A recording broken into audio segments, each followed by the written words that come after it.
of my childhood. Lived between the rings of sand around my ankles and the desert heat in my lungs.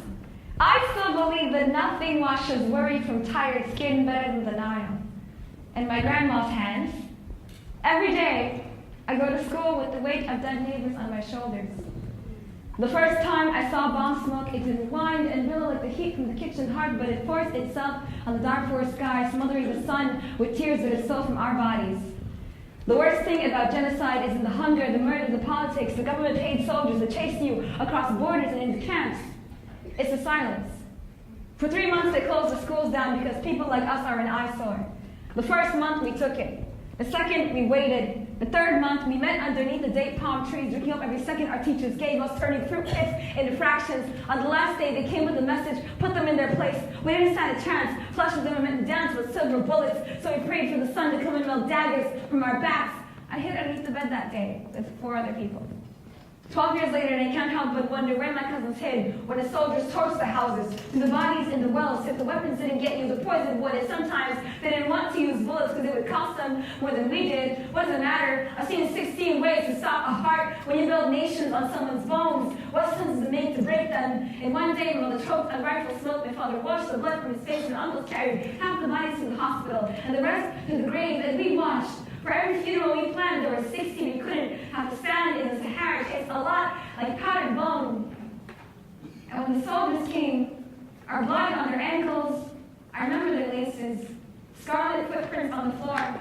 Our parents came home with broken collarbones and a taste of fear carved into their skin, and it was impossible to believe in anything fear. It is cold as thing in the desert, and it burns you, bows you down to half your height, and owns you, and no one hears you, because what could grow in the desert? Anyway, thank you.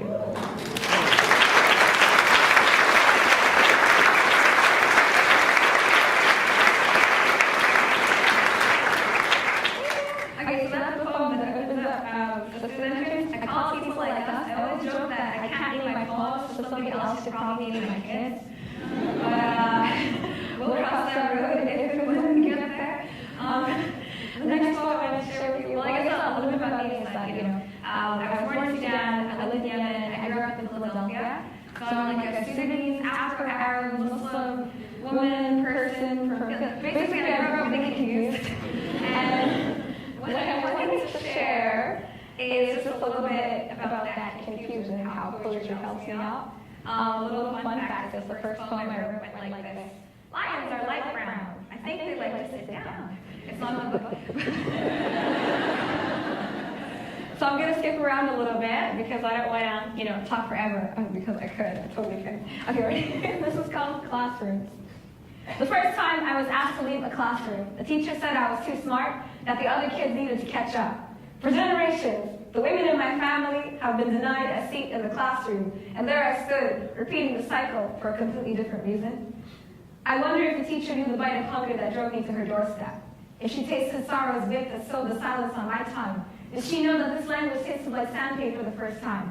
That I used to write on beaten earth and cement walls? That once I held a pen and never wanted to put it down? Did she know the difference she made that day, the danger she carved back into my safe space? Skipping. If I could go back, I wouldn't have left that classroom. I would have stood beside the arithmetic like I haven't lost anything, like I haven't seen the world end 1,000 times, like I haven't held my mother as she cried or my father as he broke over and over again, like I haven't played hopscotch in a war zone, like I haven't woken up on the wrong side of heaven every day since.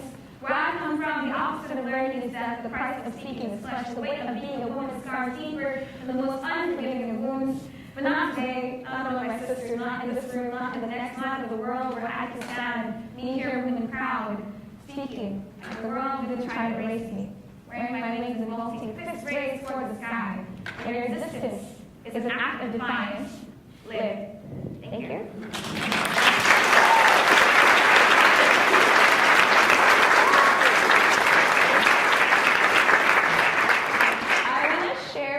Oh, by the way, my grandma never knew how to read or write because women weren't allowed to do that back then.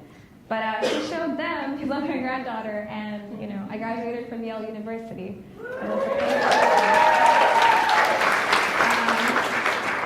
She showed them. Okay, sorry, 1 second. I can't read my own handwriting. Oh my God. Okay. So this poem is called, I'm going to read the beginning of this poem. Just the beginning. It's called The Bride. But first, I think I want to read hashtag Muslim parents, because we just have a little break. Okay. Hashtag Muslim parents. Layla and Ahmed had their first kiss in the basement of the mosque where we keep the extra prayer rugs. The imam caught them, tricked them into thinking they were married. Layla's parents laughed all the way home, said, relax, you're 7. Ahmed's parents took away his iPhone. So, growing up in the US and, in all the different identities I grew up in, I always saw all the extremes and then the middle. Usually, parents are super chill, but then there were times where I would go to weddings like this. I'll have a little exercise with you guys. I want you to guess where this took place. I'm going to read you the beginning of this poem. The Bride. I met her on her wedding day. Walked up to her and smiled. No one ever talks to the bride. I thought it might be interesting to try something new. Break tradition. Henna patterns wrapped around her wrist and climbed up her arms, spreading blossoms on tender flesh. Her lips were a wilted crimson, tilted ever so slightly to the side. The perfect almost smile. The first thing her mother taught her was how to wipe the tears before the blood dries. Shredded knees heal, but shame never fades away. Don't climb trees or ride bikes. That's how little girls lose their virginity. She sat on a porcelain throne, beads and bows, holding plastic flowers to the armrest. Are you all right? I asked. I shouldn't cry, she said, fingers catching tired tears. It's fine to cry. You'll be happy later. I shouldn't cry. How long have you known him? I don't. She was 17 years old, just graduated high school, and her parents sent her to college because an educated girl can earn a bigger dowry. She was a mail-order bride, and her father licked the stamp. Anyone want to guess? Here in D.C. Yeah, there's a lot of work that needs to be done in the world. I'm glad y'all are here to hear some poetry and then do that work. Let's hope. Okay, I think I'm not down to my last 2 poems. Okay, this poem, 3 more. So this poem is called Eulogy. It's the last poem in my book. Because, poetry helps me engage with the world and helps me process things, and I think the least process is what this is about. Black girl writes eulogy in the flesh. They took my skin, paraded around the town square, pinned their hatred, their desire to it, hung it on their clotheslines, fastened it over the eyes of their children so they wouldn't see me. Blanket, burial shroud, body. My mother gave birth to me in a casket. I never grew out of it. I had a dream last night. They strung me up like a song, but this time the news said no. The papachi left from her place and carried me to my mother's spoiled fruit to an unknowing owner. She couldn't see me. They had taken her eyes, her mouth, her feet, and run. Run. I've been stuck here for so long and no one came. 300 of my sisters disappeared and no one came. Black girl dies, no one knows. Black girl funeral is an empty house. The spectacle of my body is an empty threat. Black girl don't make no headlines, draw no search parties. They dragged my body out of the river. But it was the wrong girl. Thank you.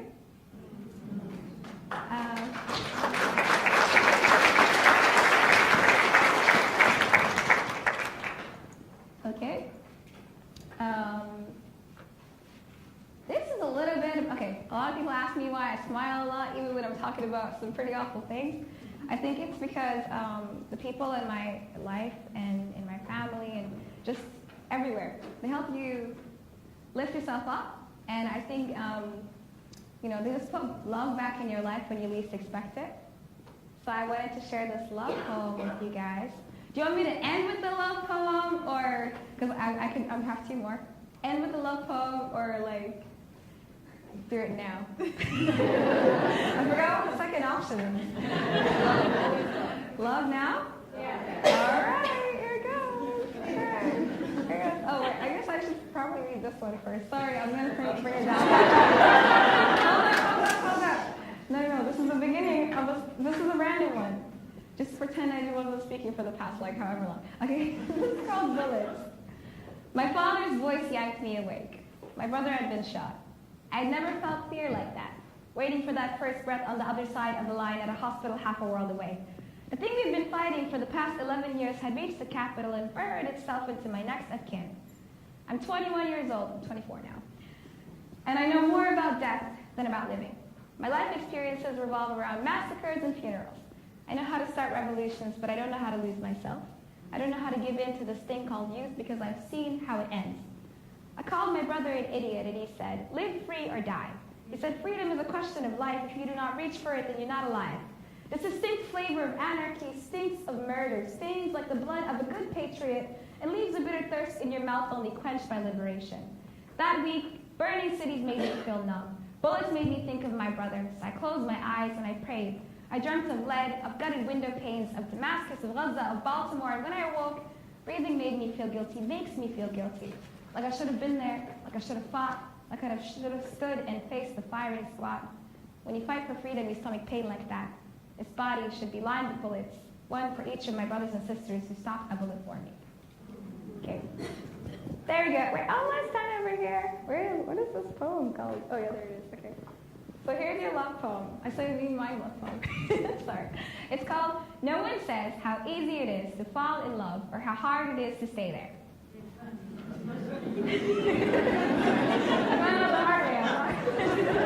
Okay. It's in the section called Stand Up to Allah. The one you love sits across from you at breakfast. Maybe it's your father or your sister or the one who holds you closer than any other person. Between you is the coffee or your cell phone or the Atlantic Ocean or a pillow covered in your mother's tears or your self-esteem again. He says, calm down. You feel the truth claw its way out of your throat. Pass the butter, you say. Used to the part where everyone asks how you are, you say okay and then believe it. Your survivor's guilt makes you apologetic. I talk a lot, sorry. I think too fast, sorry. I count the exits in a room as quickly as I count the exits in a conversation, sorry. You try to control it, but that morning, anxiety ties your lover to the bed and says, let's play. She brings all her friends, the trembling legs, the sweaty palms, the indoor voice of your relationship. You've only officially been awake for 15 minutes, and you've already imagined every scenario of things that could go wrong on this day. There are still 20 minutes left until your alarm rings, so you imagine everything that will go wrong tomorrow. Then it rings. When he smiles, the ward packs her things and says, I'm leaving. The walls stop closing in, the ceiling is inches from your face, and you're back in Paris under that starless sky. You think about kissing him, but the imam walks in, dangling salvation from the tip of his prayer beads, saying things about how God speaks softly and carries a big stick as if his sermons weren't phallic enough already. Then your mom brings eternal damnation into the picture. The temperature rises, and you're not sure if it's hell or the way his eyes look tonight. You feel like a lie in that red dress, having held the adolescent hormones picking you apart in that order. You kiss him anyway, and for a moment you can breathe without a ticking time bomb on your oxygen tank. You recognize the irony of a Muslim with a bomb metaphor and pray to God the CIA can't read your thoughts. The city falls away around you. The night air feels like a summer harvest. The CIA, the imam, and your mother convene in the corner. The Bible starts looking at you funny. You kiss him again and think, this must be how the Red Sea feels when she tastes the Atlantic on a breath of wind. But fear clamps down on your neck. So he says it first, too soon and too quickly. You listen anyway. Write down that thing you heard somewhere about how those who love first are the first to go. When he looks at you, forget everything. Spend the next eternity making up for not saying it first. Carry him the way the Nile carries Lake Victoria. Hold him the way a traveler hangs out to the North Star. Love him the way the Dead Sea loves Mount Everest. How they envelop the peaks and troughs of this planet. Let his best days sink into your worst days into his best. Make home of this. Every body of water, every drop, every rain makes you think of him. And you're both from the desert, so you can't help but feel you've spent your entire life at his mercy. When he leaves you, it doesn't stop raining. You're left drenched in the desert, something you prayed for. You start to wonder if the continents ever called for each other on the cold nights, or if Venus ever reaches for Saturn, or if the moon ever wants to come home. I tried to forget you, sunk all your memories in the river, but the waves keep tossing them back. I want to believe that I'll see you again, but we don't live long where I'm from. Venus is weeping in my arms. The hardest part about watching you leave is that you can. Anxiety ties you to the bed. The war unpacks her themes. Thank you. Okay.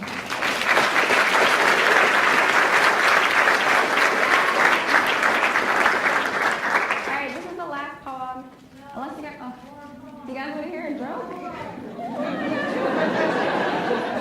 I'm thinking my poetry is better than my jokes, but there's, wait, hold on a second.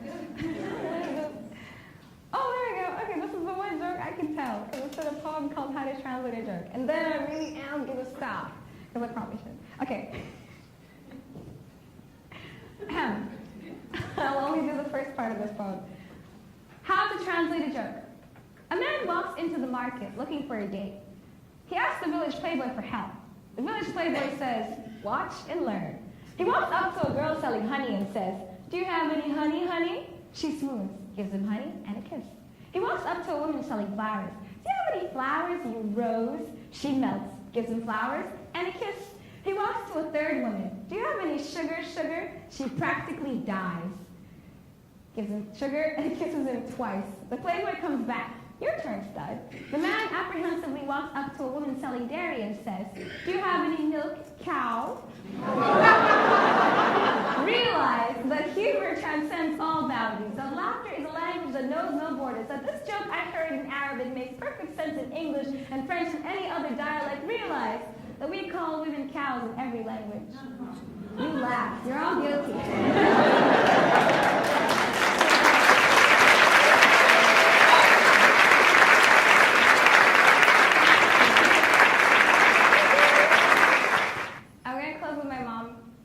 Like Milani said, my mother, my mother's mother, my mother's mother's mother, mitochondrial Eve, all of them. Who get that joke? Is anybody here? All right, sorry, I'm a nerd. Okay, I hope this inspires you as much as she inspires me. So I'm walking down the street when a man stops me and says, hey, yo, sister, are you from the motherland? Because my skin is a shade too dark not to have come from foreign soil.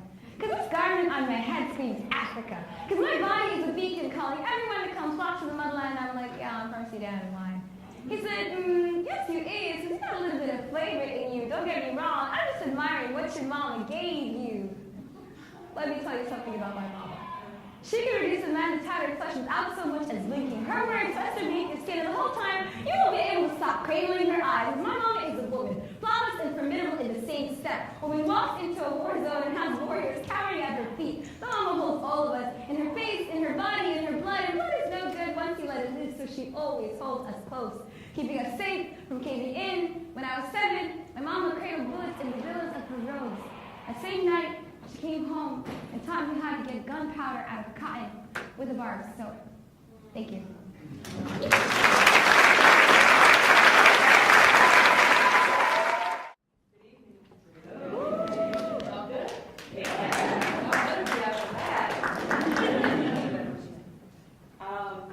I'm just going to talk shit for a bit. I got my master's in creative writing from the University of Maryland. And it was a fascinating experience for me. I was the only person in the entire program of Afro descent in the time that I was there. I was the only person in the program of Latinx descent who was writing about that experience. There was another woman who was Cuban American. She was a couple years ahead of me. We had only one workshop together, and she rarely wrote about that experience. And I was the only person who was born and raised in a major city and was writing poems that were continuously called urban. And this was fascinating for me, right? I've always gone to predominantly white schools, but this is a time where I'm actually turning in my most innermost poems, like these thoughts that no one else has critiqued, and I'm getting them back, and all the Spanish words are circled, right? And all the slang has question marks next to it on the side. And it's my first year of grad school, and I'm continuously trying to impress my professors. And I had this one professor who was an old school dude. Walk with me in the face, long ass beard. The type of dude with a real melodious voice. So anytime he talks, you want to lean in. And then he says some real problematic shit, you're like, lean.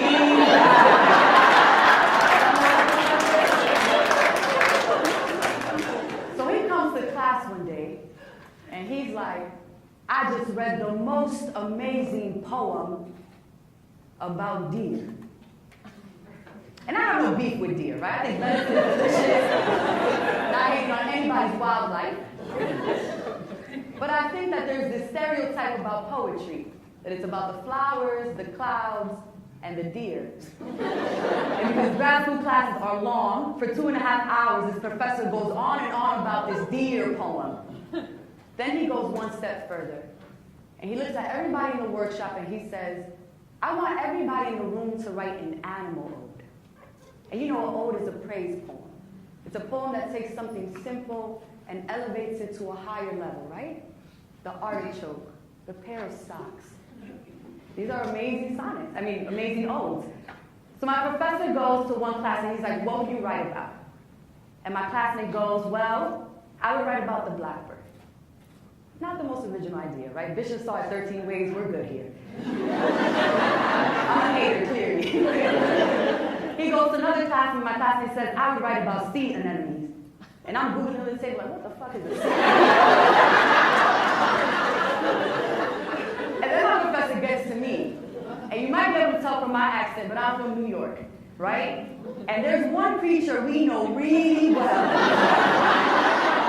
So I puff up my chest and I'm like, well, I would write about rats. And I'm like, I felt like I was on Family Feud, like I could answer.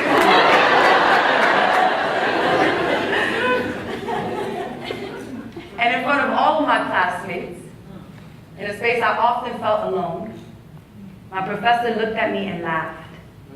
And he said, rats are not noble enough creatures for a poem.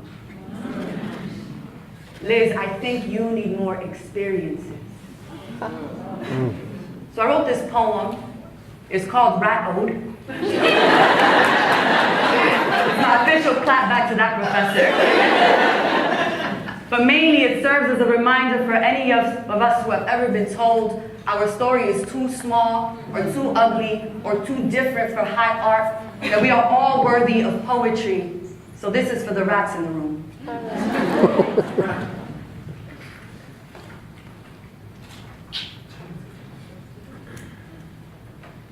Miss Nikki got me nervous, y'all.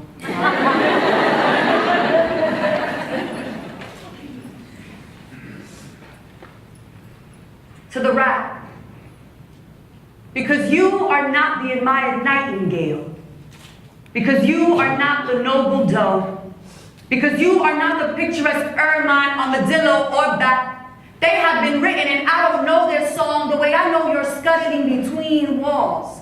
The scent of your collapsed corpse rotting beneath floorboards. Your frantic squeal as you pull at your own fur from glue traps, ripping flesh from skin in an attempt to survive. Because in July of '97, you birthed a legion on 109th. Swarmed from behind the dumpsters, made our street infamous for something other than crack. Shit, we nicknamed you Cat Killer. Raced with you through open hydrants, squeaked like you when Siete blasted aluminum back into your brethren's skull. The sound slapped down dominoes. You reigned that summer rap, and even when they sent exterminators, half dead and on fire, you pushed on. Because even though you are an inelegant, simple, mammal bottom feeder, always fucking famished little ugly thing who feasts on what comes forth from the corners of our mouths. You live uncuddled, uncoddled, can't be bought at Petco and fed to fat snakes because you are not the maze rat of labs, pale, pretty-eyed, trained. You raise yourself, sharp, fang, claw-scarred, patch-guard. Because of this, he should love you. But look at the beast, the poet tells me. The table is already full, and that you are not a right-worthy thing. Every time they say that, take your gutter, your dirt coat, fill this page, rat, scrape the underbelly of that street, concrete. You better squeak and raise the whole world, rat. Let loose a plague of words, rat, and remind them that you, that I, we are worthy of every poem here.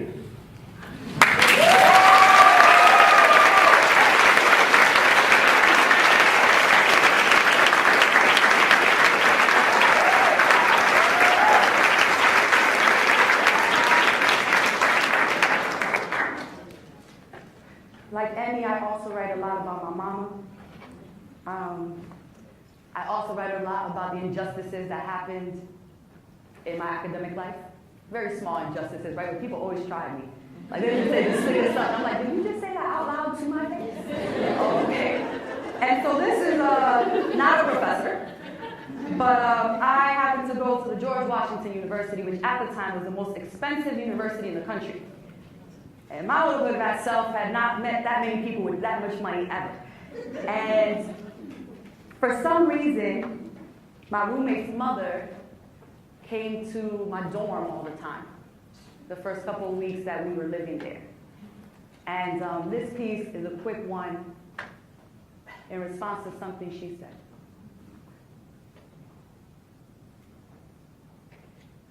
Mommy came to this country as a nanny. And around the same time she said, I can't walk the house wearing just panties anymore. She taught me how to hand wash them in the sink, put soap on the crotch, folded the fabric on itself, and taught me how hands against hands can make the seemingly most dirty a clean thing again. Nothing ever made me more woman in mommy's eyes than this learning how to wash my own ass. This turning of the shower rod into a garland of intimates. It's this memory that tightens my fists that first week of freshman year when Caitlin Kerr's mother, who has a throat made for real pearls, points her unsoftened mouth at me and says, you better take care of Caitlin. She's always had help. And I had to blink and blink and leave unmentioned all the ways my hands have learned to care for things like her.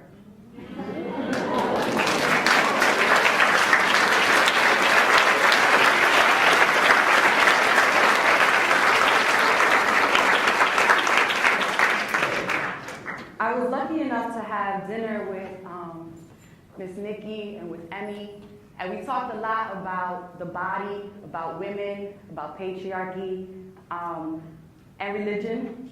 We touched on it lightly. My novel, The Poetess, is about a young woman whose mother is an extreme Catholic and is pushing her to do the sacrament of confirmation. I was raised very Catholic, and so a lot of Catholic iconography comes up in my work, right? I'm quite a blasphemous individual, and this poem kind of brings together all those things, right? I'm fascinated and sort of in love with Cardi B. And I was thinking about the motifs of religion that come up in my work, and this poem came together. So if anybody knows Cardi, y'all might know her. Just let her know I got a poem, and I love her, and she should hit me up, whatever. I will be on the song, I'll be her manager, whatever, she's a ghostwriter. Self-portrait of Eve as Cardi B. Yeah, I ate it. Cause fuck it, I was hungry. And apples are a natural appetite suppressants. You can't be mad at a bitch for trying to keep her waist snatched, not me. You still think the snake talked me into it? Please, I lived with Adam. I been knew about snakes in the grass. Didn't you know he was always dry snitching on me to Pops? Shit, even blamed the apple on me. Like I forced him to take a bite. Like a hoe don't be greedy. What the fuck would I have shared?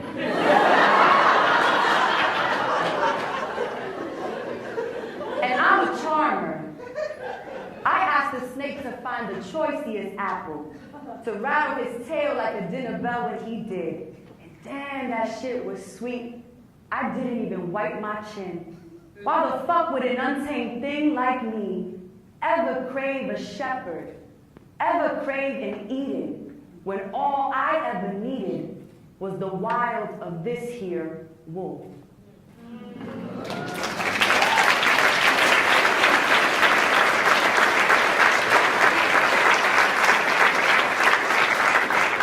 My book is young adult. If anybody in the room would like to bring me to come talk to your students, I curse a lot less. The novel follows Xiomara Batista, who is 15 years old. She is a secret poet No one knows that she has these thoughts that she writes down.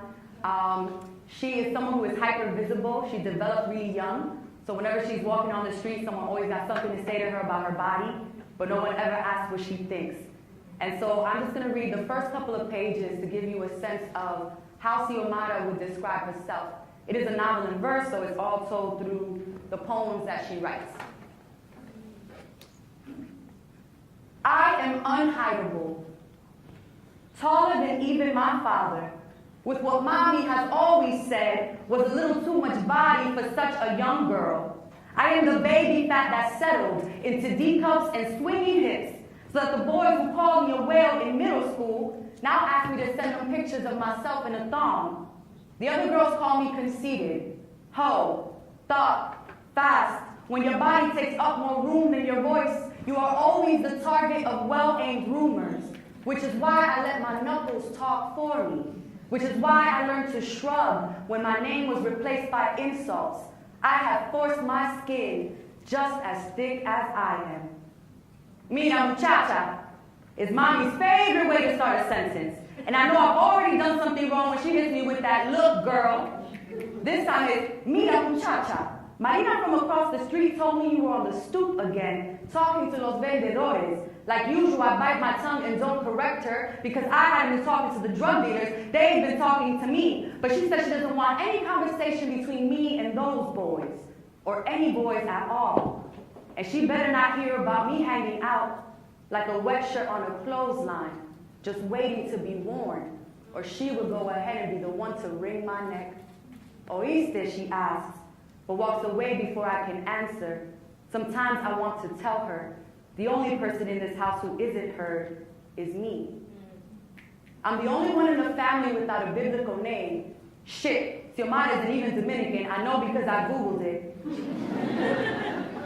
It means one who is ready for war. And truth be told, that description is about right, because I even tried to come into the world in a fighting stance. Feet first had to be cut out of mommy after she'd given birth to my twin brother Xavier just fine. And my name labors out of some people's mouths in that same awkward and painful way until I have to slowly say, Xiomara. I've learned not to flinch the first day of school as teachers get stuck stupid trying to figure it out. Mommy says she thought it was a saint's name. She gave me this gift of battle and now curses how well I live up to it. My parents probably wanted a girl who would sit in the pews wearing pretty florals and a soft smile. They got combat boots and a mouth that's silent until it's sharp as an iron machete. Pero tú no eres fácil is a phrase I've heard my whole life. When I come home with my knuckles scraped up, pero tú no eres fácil. When I don't wash the dishes quickly enough, or I forget to scrub the tub, pero tú no eres fácil. Sometimes it's a good thing. When I do well on an exam, or the rare time I get an award, pero tú no eres fácil. When my mother's pregnancy was difficult, and it was all because of me. Because I was turned around and they thought that I would die, or worse, that I would kill her. So they held a prayer circle at church, and even Father Sean showed up to the emergency room. Father Sean, who held my mother's hand as she labored me into the world, and Papi paced behind the doctor, who said this was the most difficult birth she had ever been a part of. But instead of dying, I came out waving my tiny fist, and the first thing Papi said, the first words I ever heard, pero tú no eres fácil. You sure ain't an easy one.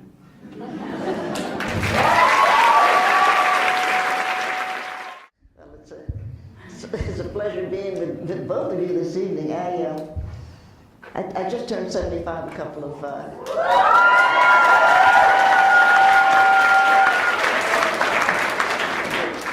I recommend it for those of us who are not. And it's just been interesting. Getting old is interesting, and it's interesting to hear young people. And we did have dinner, and we ended up having the same conversation we probably had 50 years ago, because life is shit and it continues to be. It really does, but that's another, and I don't want to be negative, but you know, dealing with Donald Trump and watching that, you know, it just makes you sick. But maybe we'll get him impeached, or maybe he'll drop dead, or something really good.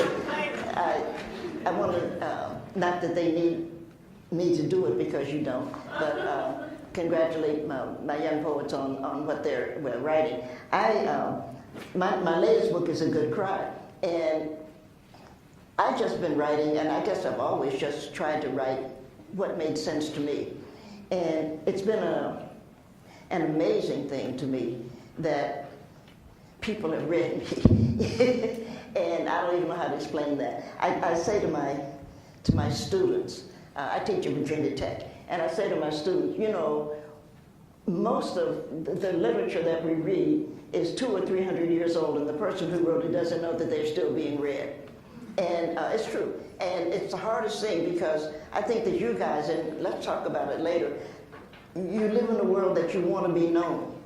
And once you want to be known, you're going to get fucked. It's going to kill you, because you're going to do anything that you have to do to be known. But among the things that you're going to do and not do is you're not going to do anything that makes sense. So you're just standing on a corner. You may as well get paid $130,000. That would be another discussion if you're keeping up with the news. That's a fact. You may as well be a whore and get paid and go on home. Because otherwise, that's the truth. It'll make you crazy, because you'll be trying to please somebody that it's not. First of all, what do you care? And I teach, and I want to read this poem, but I teach at a school that's predominantly, as you know, if you know anything about Virginia Tech, it's a predominantly white institution. So a lot of the black kids there are always being upset. You know, the white kids don't like us. Well, they're not there to like you. They're there to do what they're doing, and you're there to do what you're doing. And there's going to be some white people that you don't like. It's not me. Emma, is it?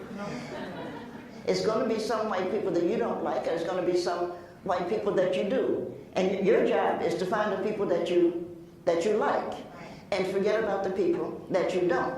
And so I keep watching the young kids. I was so glad to hear you make a reference to the Bible, because I worry sometimes about kids your age, because I think they're missing spirituals. We were coming up in the elevator, and I just plenty good room, plenty good room, plenty good room in my Father's kingdom. And I was the only person in the elevator that knew that song except my friend Jenny. Nobody else knew a spiritual. How could you not know a spiritual? How are you going to get from day 1 to day 2 and not know a spiritual? And when you think about who we are, and I'm happy to be a black person. I'm glad I'm happy to be a black person, because that's what I'm going to be. But when you think about how our people made that middle passage, how could they have made it unless, and it was a black woman invented the spiritual, unless during that 10th day, when we actually lost that battle, because on that 10th day, when you study your history, most of you know it, on that 10th day is going to be the day that everybody's going to realize whatever it is, we have to fight now, because we're going someplace we don't know. And they're going to look up, they're not going to know where they are, and they're going to know that whatever it is not a good idea. But they're going to lose. As we know, they lost.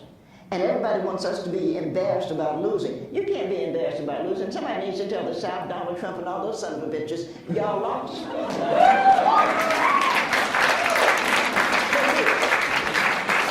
had a neighbor that runs a Confederate flag.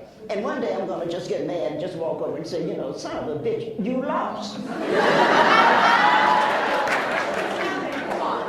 You did. And white people don't want to admit they're poor, they're hungry, they can't take care of themselves. You lost, son of a bitch, because you're more important to you that you pretend that you won, and you're not even winning. All you do is wake up in the morning white. And you know that's the damn truth.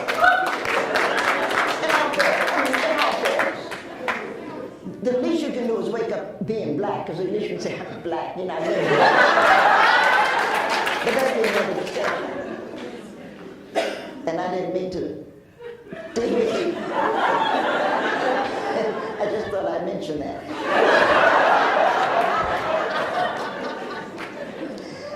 I like the kids. And I like the kids because I like being old. And I like being old because I think that my generation did what it was supposed to do. And I think we did, and I'm happy for us, and we can sit on the porch. But and we should. I wonder what the story would be if Eve had written it. And it was interesting that you talked about that. I wonder if we had talked to Mary. She's married to that son of a bitch. She's 20 years older than she is, and he's bitching because she's a virgin. Doesn't make sense. And all he has to offer her is a manger.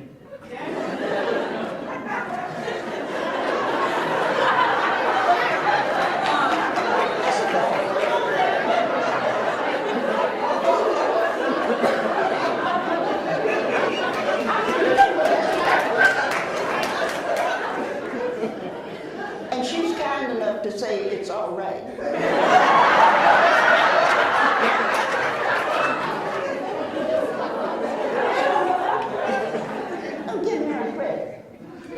But the reason that you like Jesus is that he had enough sense to ask the beloved disciple John to look out for my mother.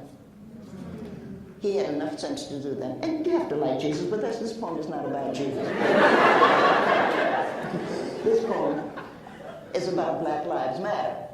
And it's about Black Lives Matter because the kids invented Black Lives. And if the kids didn't, and I say the kids because I'm 75, if the kids didn't do anything else, they had enough sense to know, do not take a building, do not get a phone, do not get an iPad, do not do any of those things. Because the minute you do an organization, then people like Donald Trump and them will come and kill you. As long as you don't have an organization, they don't know who to kill, so you can go on and do what you have to do. The kids are smart.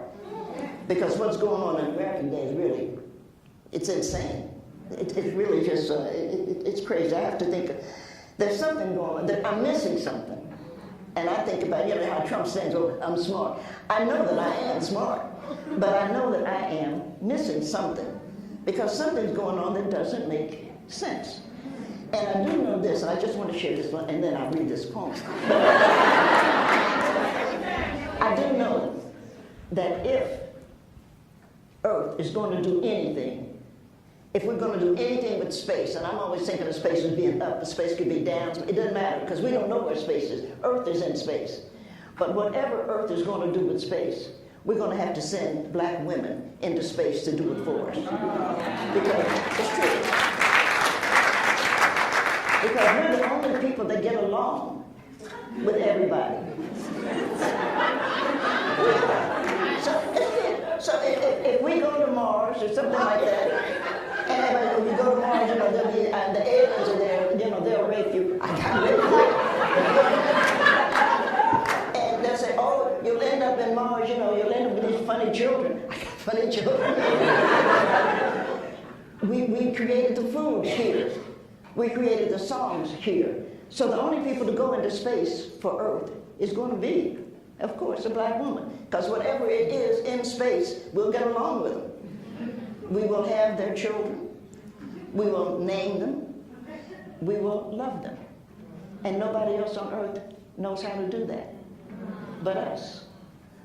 So it's a good thing to be a black woman.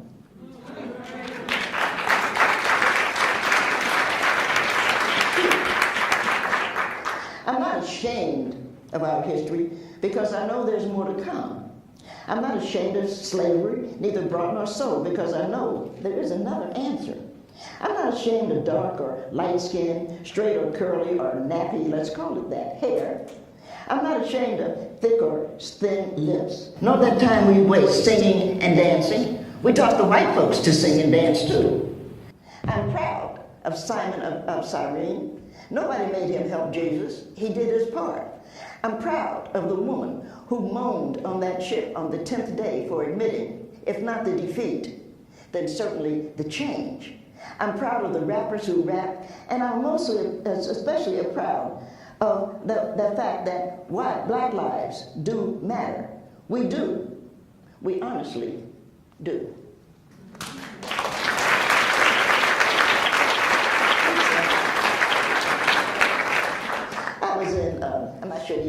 do this, but I was in Utah because I'm old and I've had health problems, and so I don't really do, and you guys will be doing it, and you'll be going around the country. And yeah, the hardest thing about celebrity is smiling. You smile at these people. I met you in 1912, and you're going like,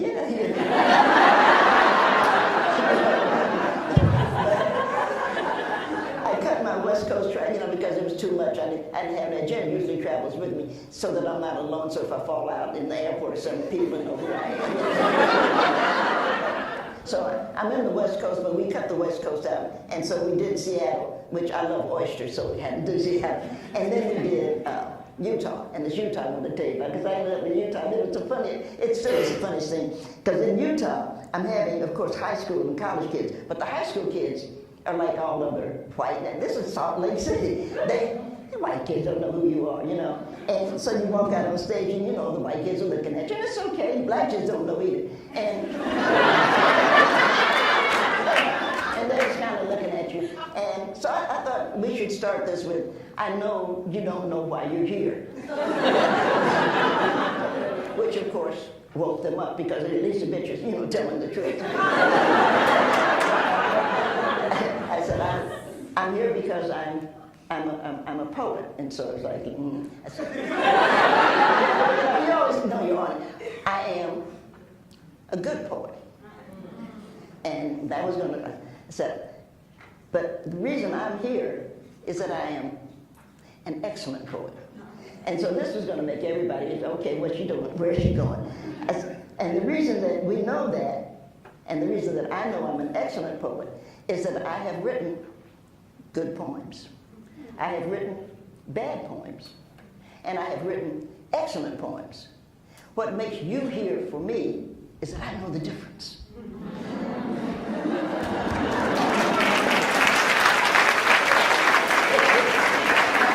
You always have to know. And I just thought they should, we had a good time after that, because at least they said, bitch ain't crazy.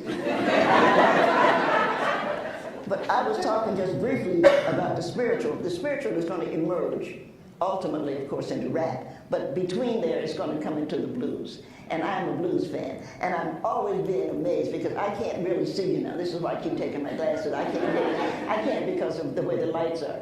And so I don't know who's in here old enough to know the blues from who's not. But the blues is my favorite. And everybody knows, me that knows, I love the blues. And when I was about 17 years old, not quite old enough to be able to go to a nightclub, but nonetheless, you used to be able to sneak and do those things. I had a boyfriend, his name was Nate. And Nate, of course, was a great guy. But Nate, like a lot of young men, and Nate was 20 or something like that, but Nate he made a living, let me put it that way, by running something called The Numbers. I don't know if any of you some of you are old. It's called policy, right? And so, what makes, in all fairness to everybody, but what makes black people, if there are white people in this room, what makes black people mad at white people is that when we do something, all of a sudden it's illegal. When we do the numbers are illegal, and people want to pick you up and put you in jail. And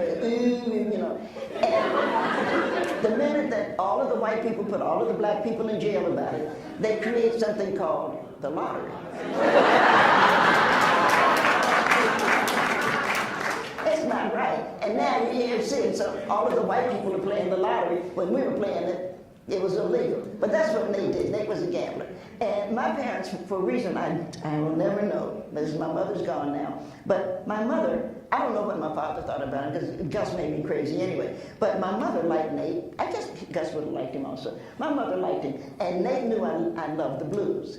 And so one day, a woman named Big Maybelle, and I don't know if any of you know Big Maybelle, she's a wonderful old lady. Big Maybelle was coming to a place called Newport, Kentucky. Now, Cincinnati is where I am, and Newport is there on the other side of the river. And so Cincinnati had all the clean money, and Newport had all the dirty money. And that's where everybody went. So Nate came and asked Mommy, could he take me to a nightclub?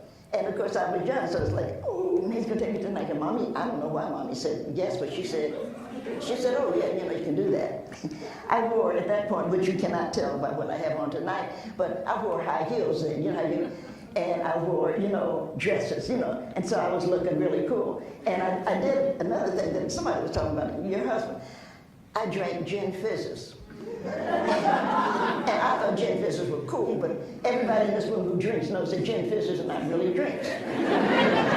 It's just something that sounds like it really is, but it isn't. But Nate was going to take me to see Big Maybelle. So this is going to be my big moment. The room was dark, dank actually. It was, after all, Newport, Kentucky, preserver of sin and soul.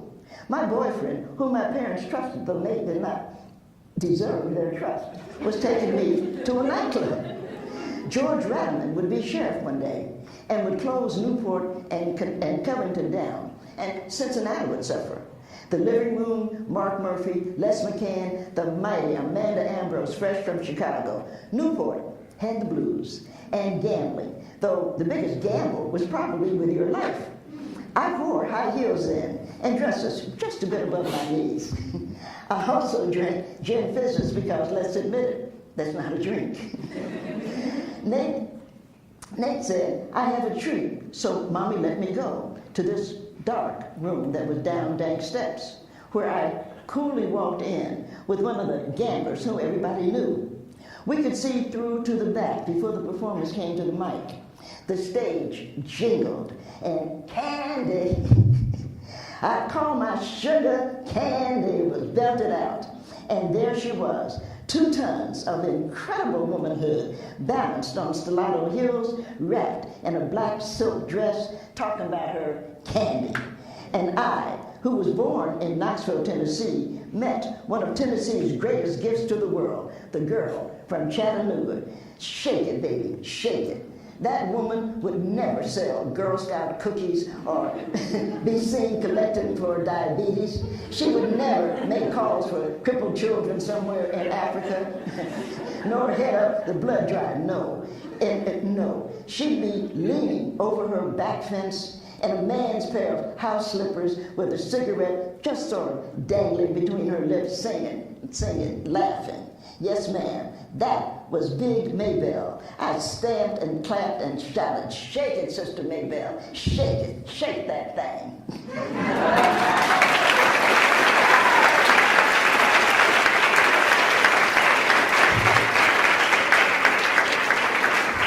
And I'm going to close on my father. It's crazy as a loon, but a lot of fathers are, and I'm still trying to understand some of it. But if you would have asked me, well, what were you doing every Saturday night about 11 o'clock? I was listening to my father hit my mother. So it was one of those kind of things that you didn't want to be bothered with. And one of the things that I left home, I went to college, those sort of, it's a longer story, and we are on time here, so I'm not going to take your time with that. But Gus got sick. I call him Gus. Gus had a stroke. And when he did, Mommy called me. I was living in New York, and Mommy called me. And I knew that Mommy didn't call me because she thought I should know that my father had a stroke. It's like, I didn't give a damn. So I knew that she called because she must have needed me. So the only thing to do was the next morning, I packed up, I had a little Volkswagen, I had a son then, and I had a dog. And we went to Cincinnati. And we went home, and I went home actually to be with her. And sons, for all of the sons in the room, I have a son. I think sons are a good idea. If you don't have a kid, sons are a good idea. Sons, for the most part, they'll take care of you. Good sons will. But daughters are your friends. And I think we fail to remember that of all of the things that you could have, having a daughter will gossip with you, a daughter will sit with you. A daughter is just the right idea. And I said to Mother, my father died, we buried him, the things that you have to do. But I said to Mom, at one point, I said to Mom, you should have married, we were just talking, and I said, you should have married me. And she said, well, baby, if I had married you, how would I have gotten you? And I said, that's going to be something that the next core of engineering women are going to figure out. How to get human female to lay an egg that we can then check out to make sure it's what we want. fertilizer. And then we can eliminate a lot of unhappiness. We really can. We ought to be able to do this. Some of you all are smart. And if you're not smart, you're going to have grandchildren that are. And when they come to you and they say, "Grandmother, I'm working on how to discover, how to make the human egg work." Don't say, "Oh, that's silly, baby." You encourage her, because if we can find a way to fertilize a human being, a human egg, the female egg, once we can do that, we can get rid of a lot of the world's problems.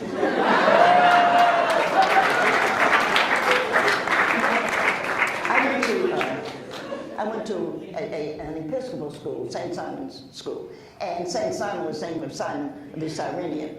And you should know that, because when Jesus was being sent on the cross, it was Simon the Cyrenian who helped him carry the cross. He didn't have any crap about it. Simon recognized this is an innocent man and he needs help. And he helped him carry that cross. And so all of the people that call themselves Christians, one of the things you have to remember is that when Jesus was on his way up to Calvary, everybody knew what was going to happen. Jesus knew, everybody knew.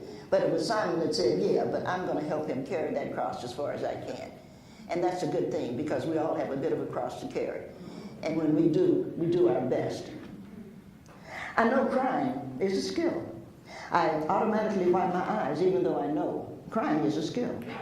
Maybe I will learn. My mother did when she thought I was asleep. I think my sister did, sleep. But sleep is difficult to me as crying. I laugh easily and I smile and withhold any true feelings, except once I fell in love with my 8th grade teacher and spent most of my life trying to feel safe again. Though maybe I'm safe now, after almost 30 years, which is as long as I lived with my mother. Maybe that's not a poem. Maybe that's something else. Maybe I just wanted to show my father he needn't be cruel. Maybe I just enjoyed buying the house she had to live in, showing her that she should have married me instead of him. Or maybe, since we will all soon be gone, I should be happy I found in my mother someone else who loves me. What else matters?